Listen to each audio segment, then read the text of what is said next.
PATTERSON Kelly twin shell blender.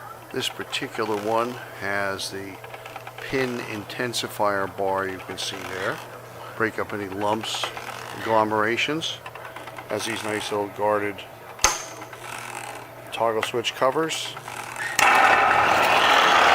Now the bar generally travels at about 1100 RPM, most of these.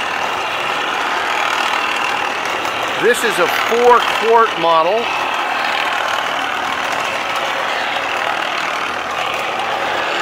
standard tag right there. And it's rated for 150 pounds per cubic foot density.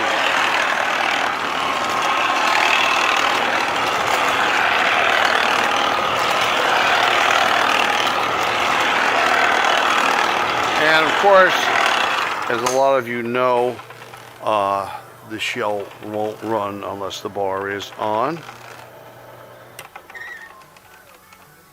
One of many blenders in our stock. We do hope you'll visit our website at www.champtrading.com, and we look forward to hearing from you. Thanks for joining us for this video today.